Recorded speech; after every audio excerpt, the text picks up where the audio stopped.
11:30 p.m. last night. My phone starts ringing. I take a look. It says pendejo number 2 is calling me, which means my supervisor is calling me after hours. So, of course, I am not picking up the phone. Text message, Junior, it's an emergency. Junior, help us out. Pictures, videos, all over a broken fire sprinkler pipe, okay? They got a major issue on their hands, and they don't know where the cutoff valve is, okay? And I'm not saying 1, because I don't give a fucking 2. I just got an 80-cent raise 2 weeks ago. This knowledge worth way more than 80 cents, huh? And yes, I'm petty as fuck. Today I come into work. That said supervisor is waiting for me with his 2 little henchmen. Oh, Junior, oh my God, we were calling you last night. It was an emergency. You didn't answer the text. Why didn't you answer? I was like, you were calling me in an emergency? He's like, yes. I'm like, what number were you calling? And he says, my number. I was like, that's the problem. That's not the number that you call in case of an emergency. He's like, what do you mean? I'm like, everyone knows that the number that you call in case of an emergency starts with a 9 and ends in a 1-1. You don't fucking call me. He's like, oh, Junior, that's so unfair. I'm like, no, it's not unfair.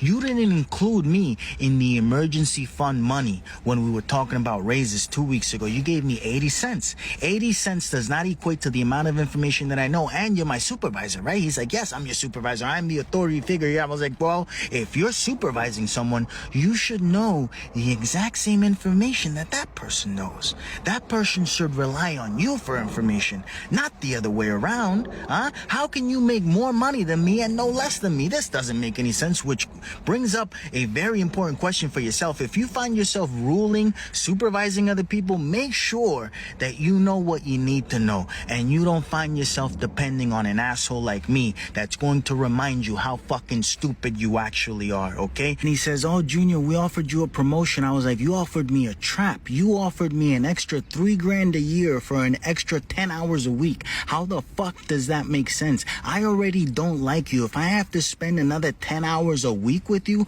I would probably hate you and myself for allowing myself to put myself in that fucking situation. So a promotion is not really a promotion. It's a trap. You're not letting me live, and every single second that I spend here, every single fucking minute, I'm not any happier. So why would I do that to myself? He's like, oh, if you're not happy, you know what you got to do. I was like, yes, I got to tell you to fuck off. And that's what I'm doing. So you can fuck off. You could tell HR. I know you're going to say you got to go to HR now. No. Fuck HR too. I'm not going. I'm taking a mental health day. I'm having a mental breakdown right now. Oh my God, my head fucking hurts. I'm going to go see a doctor. And you know what they're going to tell me? Yes, you had a mental break. And I'll bring that paper in, and then there's nothing that you can fucking do about it. So fuck off, okay, Phil?